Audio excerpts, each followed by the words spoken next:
Bonjour à tous. Alors, ce soir est le dernier cours théorique de la préparation du PV1 et le thème principal est le montage élémentaire qui se décomposera en deux parties. Donc, les objectifs de cette soirée, c'est de savoir, dans cette première partie, sélectionner, préparer l'ensemble de ces plans vidéo ainsi que les autres médias dont nous aurons besoin pour réaliser le montage.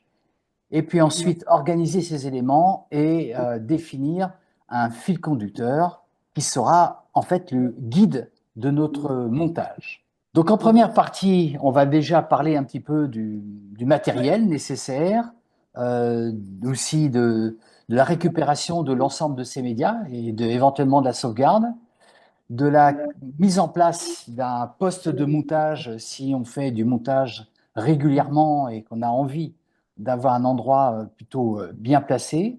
On parlera aussi des différents logiciels de montage, de quelques-uns, parce que ce n'est pas une liste exhaustive. Il y a pas mal de logiciels de montage, que ce soit en environnement Windows, en environnement Mac ou sur des tablettes et des smartphones. Et puis enfin, on parlera du dérochage. Aujourd'hui, la technologie ayant tellement avancé que grosso modo, on peut faire du montage, en tout cas du montage simple, sur quasiment n'importe quel terminal informatique. Que ce soit un ordinateur de bureau, que ce soit une tablette, que ce soit un ordinateur portable, que ce soit un smartphone.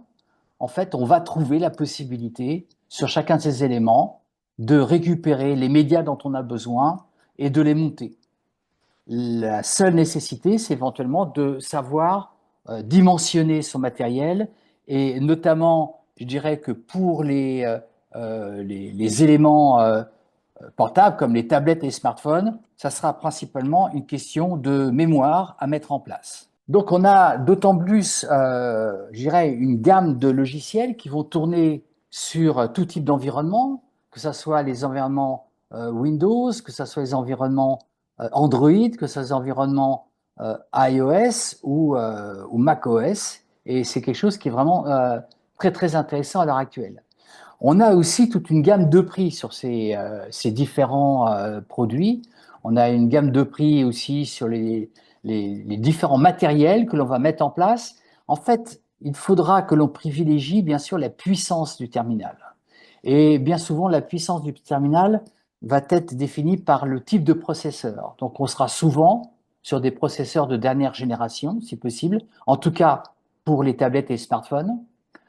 Pour les ordinateurs portables ou ordinateurs de bureau, il va nous falloir des cartes graphiques assez fortes, hein, avec au minimum 1 giga de mémoire vive. Il faudra du disque dur aussi, ou une bonne capacité de stockage. Souvent, c'est ce qui manque sur les smartphones ou les tablettes. On choisit les premiers prix et il y a très très peu d'espace de stockage. Et ça, c'est un petit peu compliqué. Et puis, on verra aussi l'option, pourquoi pas, d'utiliser un deuxième écran.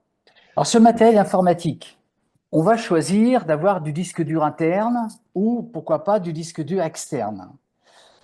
Sur du disque dur interne, on va privilégier des disques durs SSD qui ont des forts débits en écriture et en lecture. Et sur des disques durs externes, ça sera la même chose. Je dirais même, on pourra travailler sur du disque dur externe que si on a un port USB-C, les nouveaux ports. Si on est encore sur une machine qui a les anciens ports USB 2, le disque dur externe ne servira qu'à faire des sauvegardes, mais on ne pourra pas travailler dessus. Donc c'est très avantageux à l'heure actuelle de privilégier les disques durs SSD qui sont très rapides, avec des bonnes capacités, hein, de 1 à 4 Tera, et avec des vitesses de transfert suivant les marques et suivant bien sûr le prix que l'on met dedans, de 500 à 2 mégaoctets par seconde. Et encore une fois, si on peut privilégier un port USB-C, on a un débit qui est 10 fois plus important que sur un port USB classique, et on comprend pourquoi, à ce moment-là, il faut du USB-C pour faire du montage sur disque dur externe. Au niveau des cartes SD ou mini SD, c'est la même chose. Il va nous falloir des cartes rapides à mettre dans nos appareils photo, que ce soit nos petites caméras sportives, que ce soit sur des appareils photo, les APN portables, les petits APN, ou que ce soit sur des boîtiers plus importants. Le minimum, c'est d'avoir une carte SD ou mini SD en classe 10 ou U3 ou V90. En fait, il y a 3 normes différentes et les 3 normes classe 10, U3 et V90 offrent le même débit de 10 mégaoctets par seconde et c'est vraiment 10 mégabits par seconde et c'est vraiment ce qu'il faut privilégier. Alors, il y a encore une autre signification au niveau des cartes SD. Il y a les SDHC+, qui vont jusqu'à 32 gigas, qui sont généralement tout à fait adaptés à nos besoins. Il existe dans l'environnement professionnel des SDXC+, qui vont jusqu'à 2 Tera. Pour nous, je ne pense pas qu'on ait besoin de ça. Les cartes qui vont jusqu'à 32 gigas sont très bien, et il vaut mieux privilégier d'avoir plusieurs cartes qu'une seule très très grosse. Et il vaut mieux, lorsqu'une carte est pleine, la changer et mettre une autre carte. Avec 32 gigas, on fait facilement 2-3 plongées sans aucun problème. Bon, ça dépend bien sûr du nombre de plans que vous faites. Mais comme on va privilégier plutôt des plans courts, ça ne posera pas de problème dans ce cas-là. D'ailleurs, j'ai ici une classification qui s'affiche à l'écran, qui vous indique quelques éléments complémentaires, et notamment sur ce qu'il est possible de faire à l'intérieur des cartes en fonction de leur classe. Et encore une fois, la classe de base que je vous ai indiquée, classe 3, est quelque chose qui est très très bien U3 pour l'ensemble des cartes que l'on a. D'ailleurs, j'ai un petit graphique aussi sur les différents débits des ports de nos ordinateurs. Le plus classique, c'est le USB 2, qui est maintenant assez ancien. Il y a aussi du FireWire 800 qu'on peut avoir, qu'on a souvent sur l'environnement Apple, et du eSATA qu'on a sur l'environnement Windows. Maintenant, on voit qu'ici, l'USB-C ou l'USB 3.0 a un débit très très important et ce qui nous permet donc de travailler très facilement. Donc c'est pour ceci, pour vous donner, je dirais, des indications sur le type de matériel dont vous avez besoin et sur la configuration que vous pouvez mettre en place. Maintenant, sur la partie import et sauvegarde. Ce que j'aurais tendance à vous dire, c'est que vous faites une plongée, ou deux, parce qu'entre deux plongées, on n'a pas forcément la possibilité d'ouvrir son caisson. Mais en tout cas, si vous ouvrez votre caisson pour changer la pile, sauf si votre carte est très très peu usée, n'hésitez pas à retirer la carte et en mettre une autre. En fait, l'idée, c'est dès que je peux transférer mes fichiers depuis ma carte SD vers un espace de stockage, eh bien je le fais. Il faut vraiment considérer la carte SD comme quelque chose qui me permet de faire l'acquisition des plans et des photos, et c'est quelque chose de transitoire. Une carte SD, c'est quelque chose de fragile, c'est quelque chose qui peut s'effacer facilement. Il ne faut vraiment pas considérer une carte SD est un espace de stockage fiable. Ça, c'est vraiment très, très important. Ensuite, si on a la possibilité, bien sûr, c'est d'arriver à faire 2 sauvegardes. Chez soi, on peut le faire facilement, parce que chez soi, on est raccordé au Wi-Fi, on peut avoir une sauvegarde en cloud, et donc on a une sauvegarde sur le disque dur, une sauvegarde en cloud, éventuellement un deuxième disque dur, et c'est très très bien. Lors des sorties comme celle qu'on fera par exemple à la Martinique, je ne suis pas certain qu'on ait accès à un Wi-Fi ou suffisamment costaud pour organiser des sauvegardes directement sur le cloud. Mais c'est quelque chose à prendre en compte. Il y a aussi un point qui est intéressant lorsqu'on ouvre le dossier sur la carte SD qui contient l'ensemble des médias. Beaucoup de périphériques de capture ont les fichiers vidéo qui sont soit des points MOV, soit des MP4, mais il y a aussi à côté d'autres fichiers liés à ces fichiers-là. Il faut prendre l'habitude d'aussi prendre ces fichiers. Ça s'appelle des fichiers sidecar. Ces fichiers sidecar vont contenir des informations complémentaires, vont même éventuellement assurer la reprise des médias avec certains logiciels de montage. Donc on les prend, après à l'usage on voit, si on n'en a pas besoin on pourra toujours les supprimer, mais au moins au départ, sauvegardez l'ensemble de vos fichiers vidéo et les fichiers qui les accompagnent, qu'on appelle donc ces fichiers sidecar. En ce qui concerne les rushs que l'on va poser donc sur notre disque dur, soit ça se passe bien et notre ordinateur est capable de les lire, soit ça ne marche pas toujours comme on veut. Alors, de base, dans l'environnement Windows, on a un Media Player qui est normalement capable de lire à peu près tous les formats vidéo venant de nos boîtiers. Et sur l'environnement Apple, on a QuickTime. Malgré tout, parfois, il arrive que certains médias ne soient pas bien lus. Par exemple, des points move sur l'environnement Windows ou des MP4 sur l'environnement Mac. Vous pouvez prendre un logiciel complémentaire, VLC, qui est un logiciel gratuit qu'on peut télécharger et qui, lui, est susceptible d'ouvrir quasiment tous les fichiers que l'on a. Et puis, on peut avoir des logiciels spécifiques au matériel que l'on achète.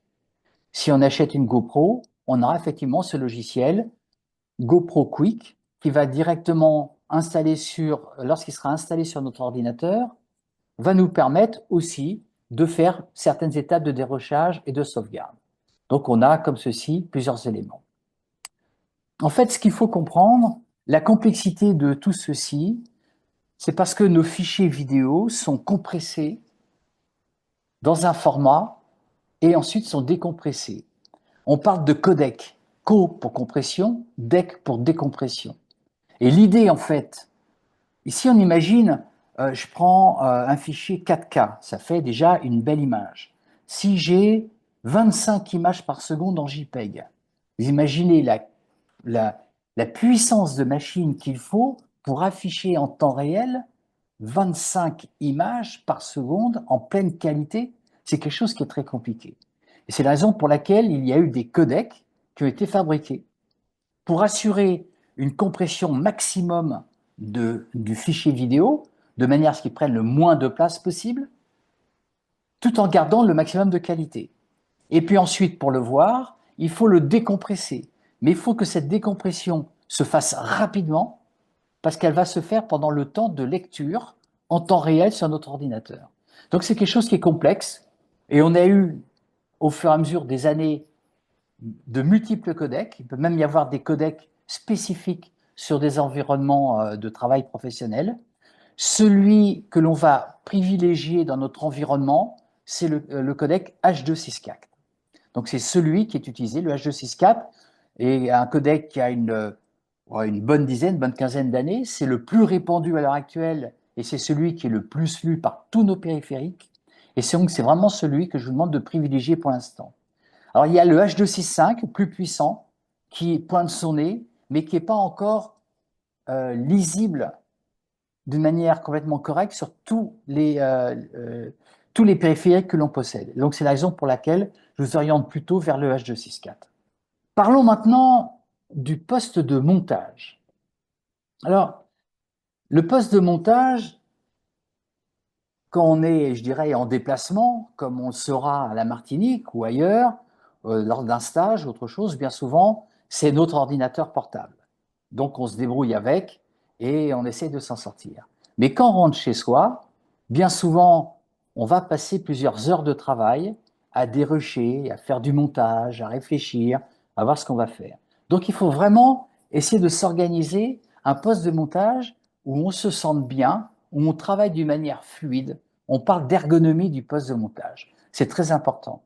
Et on va généralement choisir de travailler dans une pièce pas trop éclairée, de manière à ce que l'environnement de lumière autour ne vienne pas intervenir et contredire, je dirais, quelque part, les couleurs d'affichage que l'on verra sur son ordinateur. Et puis, si possible, bien sûr, il faut un espace plutôt calme. Au niveau de la machine, à l'heure actuelle, pour du HD, il faut privilégier au minimum du processeur i7 en 4 cœurs. Ce n'est pas quelque chose de récent. Moi, je vois l'ordinateur que j'utilise, là, aujourd'hui, c'est ce qu'il a, et c'est un ordinateur qui a une dizaine d'années. Mais malgré tout, à l'époque, c'était un processeur très puissant. Travailler du 4K sur ce type d'ordinateur, ça devient peut-être un petit peu difficile, ou alors il faut vraiment avoir une machine très très propre et une bonne carte graphique. Sur le plan de la mémoire vive, il faut au minimum 16 gigaoctets. Donc ça, c'est le minimum pour la plupart des logiciels de montage. Certains logiciels de montage vont même demander 32 gigas de mémoire vive. Tout simplement parce qu'ils font beaucoup d'espace tampon à la volée. Et pour gagner du temps, ils les stockent en mémoire vive. Et c'est la raison pour laquelle cette mémoire vive est très importante. La carte graphique aussi, elle-même, est très importante. Il faut une carte graphique qui soit rapide, qui ait un bon processeur et qui ait au minimum 1 giga de vidéo RAM.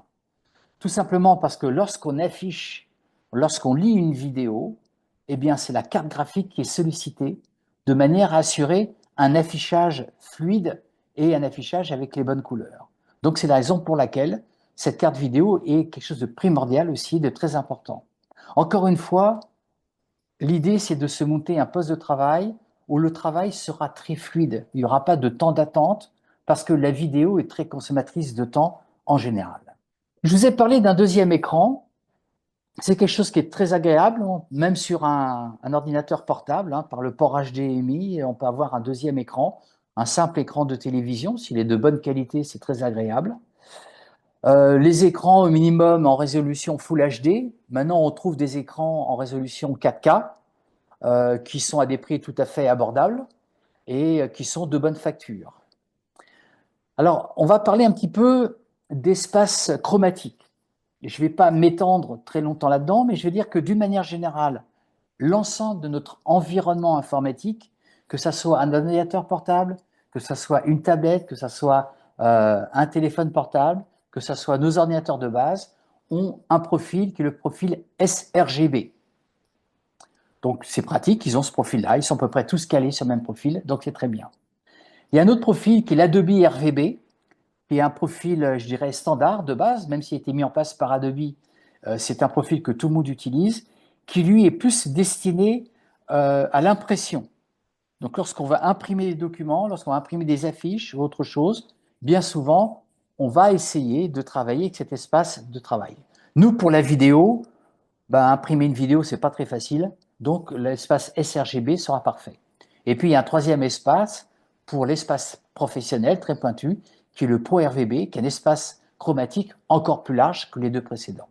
Ce que l'on peut faire aussi, et ça c'est quelque chose qui est envisageable au niveau peut-être d'un club ou d'une section photo-vidéo régionale, c'est d'acheter une sonde et afin de permettre à étalonner nos écrans, de manière à ce que nos écrans nous reproduisent des couleurs qui soient les plus proches de la réalité. Et lorsqu'on a deux écrans, qu'on ait deux écrans qui reproduisent les mêmes couleurs, de manière à ne pas être perturbé. Pour l'instant, au niveau du PV1, on ne va pas travailler spécialement pour la colorimétrie, mais très vite, au bout d'un moment, eh bien, on voudra aller un petit peu plus loin. Et dès qu'on voudra travailler davantage sur la colorimétrie, les écrans étalonnés seront importants. Par contre, ceux qui travaillent en photo, et notamment qui vont utiliser des logiciels pour faire de la post-production sur leurs photos, comme Lightroom ou d'autres logiciels, là, l'étalonnage devient quelque chose de très, très important pour limiter les surprises, en fait, lorsqu'on va projeter nos photos au travers d'un vidéoprojecteur ou lorsqu'on va vouloir imprimer nos photos. Là, j'ai mis une petite description d'un BenQ. C'est un fabricant d'écrans qui fait des écrans de relativement bonne qualité, en tout cas pour, je dirais, nous, notre environnement de travail, à des prix très intéressants. Pour environ 200 €, on peut avoir un écran qui fait 4K et qui est orientable. Alors, orientable, pourquoi? Parce que je peux le mettre non pas en paysage, mais en portrait. Et quand on va travailler sur de la photo en portrait, c'est quelque chose qui peut être effectivement très agréable et très intéressant. Des questions sur ce point-là? Je voulais signaler en fait que au niveau du processeur, quand tu indiques les processeurs minimaux pour faire du montage, en fait, les anciens i7 avaient que 4 processeurs, mais maintenant, si vous prenez une machine moderne, celle qui vient, que vous en achetez une qui a moins d'un an, elles ont toutes 10, 14, 24 processeurs. Vous pouvez même avec un i5 tout à fait faire du montage vidéo, hein. Ce n'est pas un i7 qui est absolument indispensable. Par contre, la carte vidéo qui affiche à l'écran, si vous êtes en mode 4K, une carte avec seulement 1 giga de RAM est totalement insuffisante. Il faut vraiment avoir quelque chose qui en ait 4 ou 6 pour afficher correctement sur un écran 4K. C'est tout. Ok, merci Vincent pour ces informations. C'était très important. Alors, je continue. Sur le plan audio, c'est important d'avoir un casque. D'une part, parce qu'on va travailler sur son montage, donc on a besoin de s'isoler, je dirais, par rapport à l'environnement qu'il y a autour. Et on a besoin aussi de pouvoir travailler avec de l'audio sans gêner les personnes qui peuvent être autour de nous. Alors aujourd'hui, on a des technologies avancées, comme les technologies en casque Bluetooth, qui ont en plus la capacité pour certains d'entre eux de créer un filtre pour éliminer les bruits extérieurs de manière à vraiment nous concentrer sur l'audio du montage et qui vont avoir directement eh bien, un micro intégré. Si on a besoin de rajouter un petit commentaire, ça sera quelque chose de très très facile. Après, bien sûr, quand on va aller plus loin dans le montage et faire des montages à un plus haut niveau, on prendra peut-être du matériel plus sophistiqué. Mais en tout cas, à ce niveau-là, au niveau du PV1, c'est quelque chose qui fonctionne très bien. Sans ça, si vous avez encore un ordinateur avec une sortie audio mini jack et que vous avez, comme moi ce soir, un écouteur en mini jack, eh ben, vous pouvez tout à fait utiliser ça, ça ne pose pas de problème.